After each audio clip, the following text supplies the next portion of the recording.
Hi, everyone, and welcome to today's College Essay Pro Chat. I'm Susan Napo. I am CEO of While Writing Workshop here in Detroit. I was asking everyone as they were logging in to let us know where you're located and also to know if you have any additional questions about today's topic. Today, we are answering the question, can my student write about race in their college essay? Or gender or politics or mental health or. We're really focusing on sensitive issues in the current political climate. We're not going to talk about politics. We're not going to debate politics, but things have changed and colleges are under pressure. And so a lot of people have been asking me, what changes for my students? Has anything changed for my students? Should I be giving them different advice? Should I be thinking about essays differently? I will say this again and again and again today. For the most part, nothing has changed for us. And I will spend this 30 minutes with you today explaining why I think that's true. It's very, very important to understand what is different and what's not, because a lot hasn't changed. And that's important to keep in mind. And I don't want to diminish the importance of what's going on. There's a lot, there's a lot going on. But I do want to calm the fears that we have to change what we do or how we work. So let me dive in with the questions. Keep adding questions in the chat if you'd like, and I'll be happy to get to them as we go along. So, first question from Krista. What are you hearing from colleges about how the recent changes in the political landscape might affect admissions essays? I am hearing nothing. Really nothing. Now, I have not dedicated my life over the past month to answering this question, but I've been keeping my ears open. I am hearing zero. And I think that's important to realize. I'm not hearing nothing because they're not thinking about the current political environment. I am hearing nothing because they have real things to think about, and college essays really haven't changed. So I'm glad you asked, and I really want to reassure you that colleges and universities have a lot of things to think about right now.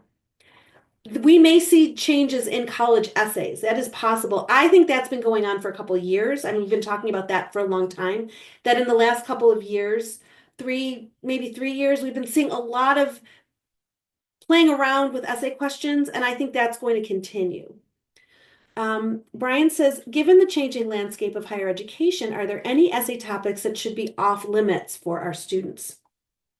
As we always have said, college essays are about reflection.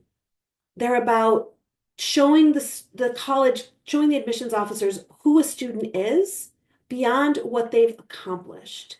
With that in mind, any story always has been able to work, and any story still can work. And I'll explain a little bit more about how in a minute. But I don't think there's any topics that are off limits. Over the years, and I do not mean to diminish this question, but we've been told, don't write about sports, don't write about camp, don't write about service trips, don't write about this, don't write about that. So there's always been this myth that there are topics that are good to write about and topics that are wrong to write about. And I think that what the new myth is going to be, well, don't talk about politics, don't talk about religion, don't talk about race. I have not heard that those things are off limits. Any topic can work as long as it demonstrates reflection, it answers the question. It happened relatively recently. That's also important. Like writing about things that happened when a student was 11 probably aren't going to make the best college essays. Jessica says, should students directly say what their ethnicity is or write more about their culture, traditions, traits, and activities, or both? Also, how does one balance the content of the essay, answering the question, including their ethnicity, gender, identity, political views, or other topics? Do colleges see this as gaming the system since affirmative action has been removed? Great question, Jessica. Lots of pieces. Let's take that one apart. So, should they directly say, not as like a point of like cross it off on your checklist, like be sure that you mention your ethnicity? No. Should they write more about their cultural traditions, traits, and activities? Look, one of the questions on the Common App, I will read it. I printed it out, so I'd have it available. Some students have a background, identity, interest, or talent that is so meaningful they believe their application would be incomplete without it. If this sounds like you, then please share your story. Now, background, Okay, could be one of these ideas. Identity definitely could be on this list. Interest or talent could be anything, right? I'm talented at knitting. I'm interested in biology, whatever. So the question so far, Common App question hasn't changed. I know that, they made that decision ages ago, but I'm saying that it's still there. So a student can write about anything. They can say being an African American is really important to me, and this is why. They can also say, as Jessica's asking, in my family, we have a tradition of celebrating this holiday in this way. Well, then that, gives us a tip of the hat to what kind of religion or ethnicity or cultural tradition they have. So I think that it's still fine for students to write about these things, just as it has always been fine. I gave a presentation on sensitive topics, including things like, and I also brought it up as a reference. This is from 2019. Can I write about fill in the blank? And what I wrote then was, if the essay reads like a manifesto, the writer has missed the point. But if it demonstrates reflection and it illustrates positive characteristics, it can work. So it's okay to use those words. There's, as far as I know, now this could change. As far as I know, there is no AI assistant going in and looking for, hot topic words. No one's searching for that, just as they're not judging the students' grammar. I mean, if it's a mess, if they can't put together a sentence, that's a problem. But no one's sitting there with a red pen checking whether their, conjunctions are used properly. It's important to keep in mind and not to overthink this topic. I wanted to talk about it partly to say, hey, it's really okay. Not a lot has changed. Lower the temperature, lower the stress for your students, and you'll get better essays overall. Make sure they have strong lists. Make sure the list includes schools that they can get into. And the words they use in their essays are not necessarily things they have to worry about. Okay, Sarah says, do you foresee schools changing their lived experience prompts this year? That's a great question, to asking about what in your lived experience, because we can't ask about all the things we can't ask about. Here's what you need to remember. Schools cannot, and this is, go back to our Supreme Court decision, from before. Schools cannot consider race in deciding who to accept. That's unfortunately their problem. Fortunately, unfortunately, whatever your beliefs are, that is their issue to deal with, how they make decisions. Students can write about whatever they want, including race, including gender, including politics. They can write about it. But Sarah's question, do you foresee schools changing their lived experience prompts this year? It's possible. I think those are, excuse me, I think those might be here to stay. I think it's a way for colleges to ask about what has been true in your life. It's a reasonable way to ask it, but we could see changes. A few schools have, confirmed their prompts for the year, but very, very few. So we're still early. It's April. Over the next few months, we're going to learn a lot. Lisa says, how do I strike a balance between writing a meaningful essay that adds some value and not obsessing over something that may not have much overall effect on admissions outcomes? Good question. Someone else had asked, so does the essay really matter? Like, why are we having this conversation? Essays matter. I have never had an admissions officer tell me that it doesn't matter. But I also know that essays only work in context, which is why we don't share samples, which is why we don't make a list of topics that are okay and topics that are not okay, which is why we don't have like sample sentences of like good sentences and bad sentences, because an essay can add to an application in context. That's actually why, for those of you who've been through our college essay experience training, for those of you who've written an essay with us or in our partners program, you know that step one is understand the prompt. And I feel like what I'm doing right here is reinforcing for all of us that the essay has not fundamentally changed.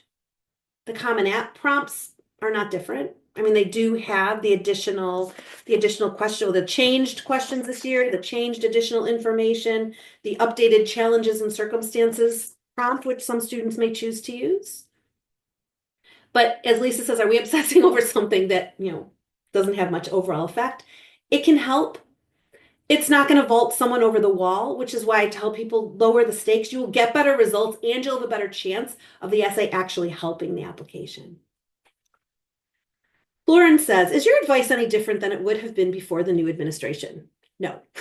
I'm glad you asked that, Lauren, because I think that's important. I have now said this probably 3 times in the last 10 minutes, but my advice doesn't change. My advice is when you have calm students, they perform better, they do better work, they follow instructions, they meet their deadlines.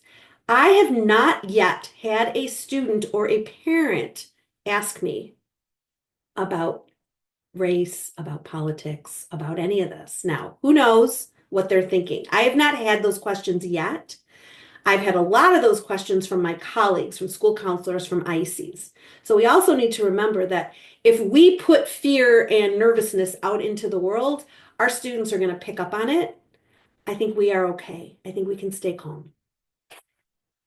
Michelle says, I have some students who are worried about sharing anything about their religion or faith. So much of what we are seeing on college campuses is tied directly or indirectly to a student's identity, including their religion. If a student perceives that their religion is being targeted by universities, is it risky for them to identify themselves with that religion in their application? Ooh, I would say, and this is a genuine concern for students, that's a list question. That's not a college essay question. If a student thinks they're not going to be comfortable on a campus, whether that's because of gender, sexuality, race, religion, anything, that is not a school they should apply to. They shouldn't go there. So that's important to consider. If a student is fearful, you need to help them figure out, is that fear founded or unfounded? If it's unfounded, you need to help them step back and get some perspective. But if it is a real fear, or if it's going to make it impossible for them to thrive on that campus, then they shouldn't apply there. And that's okay too. Their list might change from what they thought it was going to be a year ago. It's possible. Allison says, how can students address these hot button issues without offending the reader?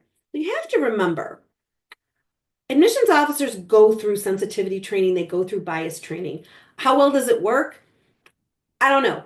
I assume it works well. I think that it's good. I think it's a good idea. I have talked to people who've been through it and they've said, yeah, this is important. It helps me identify the things that are, flags for me that I need to pay attention to. So I don't think they have to worry about offending the reader. I do think, though, you have to consider that any topic that could be considered sensitive, mental health, any of these things we were talking, politics, gender, race, anything, I'm going to give you the same advice I always give on topics like that. Ask why you're talking about it. Make sure you know why. Why is the student talking about that? What is it going to illustrate about them? What is the story they've chosen? Really know your audience. If you're applying to a school that is super conservative and has always been super conservative, and you're, a huge liberal protester, progressive, you're, an anarchist, whatever it is, it's not the right school for you. Or maybe it is. Maybe you love stirring things up and that's where you want to go. But know your audience and know your school.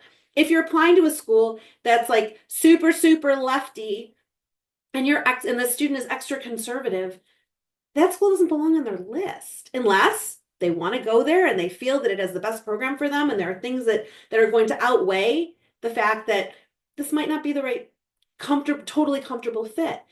Those are list questions. And I think that sometimes the questions we get as college essay coaches, especially me, because I only work on the essay, are actually list questions. It's the same issue. How can I get into the University of Michigan? Well, based on who the University of Michigan is accepting right now, which is not a huge percentage of students, how likely is it that you're going to get in? Can your essay help? Probably, somewhat. But it's not, like I said before, it's not going to vault you over the wall. So I don't think that topics are necessarily going to keep students out unless they're inflammatory, unless they're a diatribe. But those were always going to be red flags to schools, regardless of the political situation. Noelle says, can students write about mental health problems or other kind of sickness? Again, it goes back to characteristics. A student can write about, the essay is not about, I have anxiety and I am very anxious. But the essay might reflect. I had a student who did this, who had been hospitalized for an eating disorder. And she started out wanting to write about her experience in the hospital. And I talked it through with her. And I said, well, why do you want to tell them that? Because I went in and I didn't believe this was important, but my parents made me go. And then by the time I came out, I really believed that this had been important. I'm so grateful. And I've gone on to talk to my peers and, recorded videos and done things encouraging students to get help if they have eating disorders. I said, aha, then the experience in the hospital is not the thing you want to write about. What you want to write about is what happened later.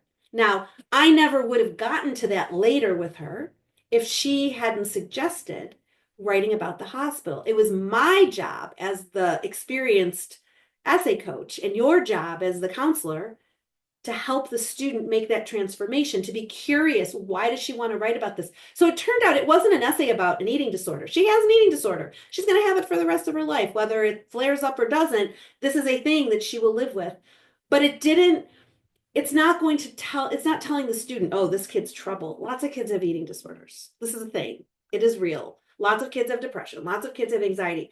If they want to include that, the question is, have you shown how you're living in a positive way with it, or are you just telling them? It goes back to the why. Why are you sharing this? So I say the answer is yes, but it's not about the mental health issue. Next question. Happy says, I volunteer with first-gen students who write about this topic. We were writing to Chief Justice Roberts' instructions under the affirmative action decision, but is that valid now? Yes. Yes. The Supreme Court was very clear. You can write about your lived experience. You can write about you in the world. That has not changed. I have not had a single college say, look, we can't judge on these factors, therefore you may not mention them in your essay. What are kids going to write about? These are the things they write about. It's okay. Not all of them, but a lot of them, and it's real. And that hasn't changed, so that's okay. Ariane says, should students save this topic for the frequent DEI supplements or use as a main essay? Oh, it's a good question. It doesn't matter. I think that is one area where the supplements might be changing. It's possible. I think that here's how we start. We say, step 1, understand the prompt. Step 2, brainstorm ideas. Step 3, focus on theme. The theme is, what am I going to write about and why? And that is true for any essay, whether the Common App personal statement, UCPIQs, anything like that. I think that remembering that it's hard for students, they're stressed in general about writing essays. So anything we can do to help them stay calm is helpful. So if a student has a topic like this that they want to write about, I would let them write about it in the personal statement. If they then get to a supplement where you think, oh, maybe they should have written about it there, you can talk about it. If you know that there's a supplement where this topic might work better there, you might suggest it if they still have a good topic for their Common App, but I wouldn't worry about it too much. We haven't had a problem with that. Students always have another idea. In my experience, there's always something else they can write about. Blythe says, how do you handle students who want to write about subjects, in other words, politics, that may make them seem unlikable? I don't think politics will make them seem unlikable unless, like I said, don't make it a diatribe. Why do you want to write about that? You want to tell them your political beliefs? That's not what a common essay is. It's not what they're asking. They're asking, who are you? If you want to say, I stood up for my beliefs by organizing a student walkout in my school, if they're the kind of kid who stands up and does that sort of thing, that is who they are. It is okay. It doesn't make them unlikable. I would say, we've had students, we steer away from unlikable in general. Anything that we will say to a student, I can tell that you meant to show what a great leader you are. Unfortunately, the way this is presented makes you seem like a rabble rouser and a troublemaker, which I don't think is what you meant. So let's figure out a way to reframe this to show the problem solving and not the troublemaking. That's okay. We do that all the time. That happens when a kid sounds egotistical or they go off on a topic and like they're going off into irrelevant territory. So I don't think that this is any different. Let's see. Gabrielle says, where does religion fall in here? I have some students for whom all of their community service is through their synagogue. I'm nervous about having an essay that also takes place in a religious context, even if it has nothing to do with religion. It is okay. They can write about their synagogue youth group. They can talk about the trip they took to Israel. They can talk about their Jewish summer camp. It's really okay. It's really, really, really okay. They may need to navigate life on campus that might be really nurturing for them or really challenging for them. But that's always been true for students in lots of different ways. So again, it's okay. Admissions officers are not looking for, oh my gosh, this is this type of, this student has had these experiences, therefore we can't let them in. At least not in my experience. I will keep asking, I will report back. But so far, what I've heard from admissions officers is tell them to answer the question in any way that works for them. It's okay. And I find that comforting and helpful. There's a couple questions in the chat. I want to answer them. How might your opinion about some topics being detrimental change depending on the type of institution? For example, religious college or public institution in a state that has made DEI illegal. Well, I would say a religious college, if you're applying to a religious college, you should know that anyway. I mean, I don't mean to be flippant about it, but that's always been true. We've always told our students, if you're applying to somewhere that, adheres to a particular religious belief, and that's important to the identity of that college, and that's important to your identity, then that's a great fit for you. If that's not the case, even if they have the best engineering school in the world, you probably won't be comfortable there. And I say public institutions in a state that has made DEI illegal. Again, I have not heard that students can't mention these things in their essays.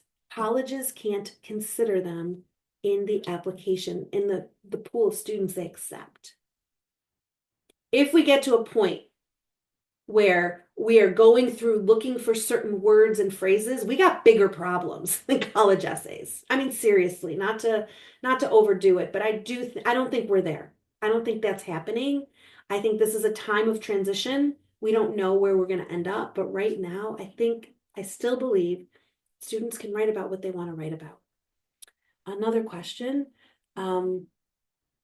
Oh, what do you anticipate about continued use of supplemental essays that ask students about communities they are part of and how that affected the student's experience and outlook? Well, I think we've touched on that a little bit. I think we're still going to see some of those questions. I think colleges still want to know, are you a flexible thinker? Can you listen to opinions that are different than yours? Because things are kind of hot here on our campuses, and we want to know, how does that work for you? Have you had any experience meeting people who are different from you? I don't see those questions going away. I actually see some of them being more important, again, in knowing who the student is. So like the community question, for example, we've been told over the years from different schools that the purpose of a community question is to find out, does the student understand how they operate in a community? That's a good question. Are you a leader? Are you a follower? Are you someone who, has all the ideas? Are you someone who's curious? Do you wander in and out of different communities? Are you invisible? They want to know. None of those are better or worse than anything else, but you're going to be part of a lot of new communities when you get to school. You're going to be in a dorm. You're going to be in classes. You're going to maybe join student orgs. You're going to be in community. What are you like in a community? Do you have any self-awareness? Can you reflect on who you are in a community? That's the purpose of the question, not to identify the communities or to say the fact that you have never been in a world where people are different from you makes you ineligible to come here, or the fact that you have been in the world with people who are different from you and you were confused by it makes you ineligible to come here. I don't think that's going to happen. Okay, let's go back to my questions. Can you give me, oh, Anna says, tips on advising students from majority groups, white, affluent, with these essay prompts? Yeah, same advice I've been giving them for years. You don't have to be an underrepresented minority in order to be appealing to a college. Wealthy white boys from the suburbs get to go to college too. I mean, that may sound rude, but it's true. They get to go to college too. They may feel I'm disadvantaged, I don't have this, I don't have that. I don't buy it really. I think that any student can answer these questions. A white bread kid can answer a question about diversity with an answer either that they have been engaged with people who are different from them, or they haven't, and they look forward to going to a college where maybe they're going to meet some people who are going to challenge them a little bit. Any of those are good answers. And I don't suggest that those are the only two options, but this idea that how do students from majority groups handle questions like this? They handle it the same way everybody else does. Focus on characteristics, answer the question, tell me about something that happened relatively recently in your life, not when you were 7. And that's it. They want to know who you are beyond what you've accomplished. That's what college essays are about. They're trying to establish if you're a good fit. And one of the ways to do that is to ask questions. Some kids get it and some kids don't. And that's still going to be true this year, just as it was last year and 15 years ago when I started doing this work. Gretchen says, the guidelines seem confusing for teenagers to interpret. How can coaches help them interpret it? So, Gretchen, I'd be curious to know if you've actually had students with that confusion. I'm not doubting it. I'm just saying that I haven't. I have really not had students say that to me. Now, it's early in the season. I didn't get students asking us about this last year when the Supreme Court decision came down. I didn't have any students saying, how should I handle that? So I believe that these are questions that we as professionals have. And I say to students, again, you can write about what you need to write about. Step 1, understand the prompt. What are they asking? What are they asking? In the Common Personal Statement, who are you beyond what you've accomplished? In the UCPIQs, they're saying pick 4 out of these 8 questions, put together, give us a more complete portrait of who you are. In any supplement, why do you want to come here? What is it about us that makes us an appropriate school? What are some communities you're a part of? What's a community you're a part of, and what's your role in that community? Describe a time when you faced a challenge about your identity. Those are the types of questions we get. Describe an activity that you're really passionate about and why. The creative questions, those are for brainy creative kids. Like the kind of kid who can answer that sort of question is the kind of kid who belongs on that campus. So I think that we're not going to have too much trouble from students. I know that we're concerned. We want to help them. We want to give them the right advice. We want to make sure that they're looking, they're going in the right direction. And I think the advice we've been giving them is good because that doesn't change. Let's see. Sheila says, and this is similar to a question we've had, but I want to address it again. Do you or others have the sense that authentic essays about race may actually decrease chances of admission, especially for kids slightly under a college's metrics, and schools may be scared of defending admissions decisions after the Trump administration's expansion of the SCOTUS affirmative action decision? Whew, good question. My answer is no. It says, do you have the sense that authentic essays about race may decrease chance of admission? That suggests and assumes that someone, as possible, is going to look at every application and read every essay and match it to every student and every grade and every AP and every everything at a school that uses a holistic review process and is going to connect the dots and say, this student is at the lower edge of the ACT average of students who get into this college. That's a lot of work. It's possible. I'm not saying anything's impossible these days, but I really don't think we do not need to anticipate problems and try to prevent them. We don't know. We are operating, I know people don't like uncertainty. We are dealing in uncertain times. Nothing significant has changed for writing college essays. Another question. I have a couple more questions. Sarah says, is there any chatter that colleges are changing any prompts for the next cycle? I haven't heard it, but I've been, like I said before, I've been saying this for a couple of years. I think we're in a time of change for prompts. I think they're testing stuff. There's questions that they were asking a couple of years ago where I remember saying to my coaches, this is a terrible question. They're going to get awful answers, or it actually like is the same as another question they're asking, or it's very similar to something else. They're not going to ask this next year, and those questions went away. So I think they're experimenting. I think they're trying to figure out what gets them the information they need in order to put together the class that they're trying to build. And I think that's going to continue for some time, regardless of our political scenario right now. Let's see. Okay, here's a really specific one from Liz. Say an American-born student has parents who are from other countries, and the student has traveled and lived abroad and has ambitions of working on a global scale. This can be conveyed without mentioning race or nationality, but should she focus more on her specific goals and omit mention of being a global citizen with ambitions on that scale? No. I don't think she needs to omit mentions of being a global citizen or her ambitions. And it also depends, does the question ask about her ambitions? If it's a common app prompt, it's maybe that is relevant and maybe her ambitions are not. Maybe it is, maybe it's not.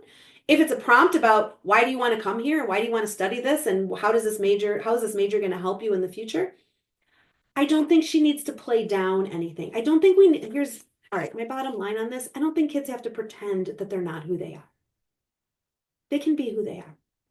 It's really okay. Schools have more important things to do than worry about this right now. That's really what I'm hearing sort of in the air. They got a lot of things to worry about right now. A lot. Whether kids are mentioning race or politics in their essays, gender identity, sexuality, mental health. We got another question here is, so they won't judge a student if they have depression. If they think the student is okay, I mean, look, it can be a red flag. A student who writes about depression, I am depressed. It has been really hard for me to get through school. I'm really at a low point. Yeah, I'd be concerned about that. That's a red flag. But a student who says, I've lived with depression since I was 12, and I have some really good tools for dealing with it. And I feel very confident, that I'm going to be able to use those. And here's an example of a time that happened. And this is the story I want to share with you. Sure, that can work. We've seen it a lot of times. So to wrap up, I want to say, remember what you already know. Double down on what you already know. Be confident about what you already know. You really, really, really can do this. Not a lot has changed yet. Nothing is different yet. And to try to guess will only make us more stressed, will make our students more stressed, and won't have better results for anyone. With that in mind, I'm going to give you the pitch I always do. If you haven't written an essay with us, College Essay Experience training is still open. We've got a couple of spots left in our later training dates. We would encourage you to come write an essay with a WOW coach. It's an amazing, amazing experience. There is nothing like it. With that said, I will see you next month. Thank you so much for your time and your questions.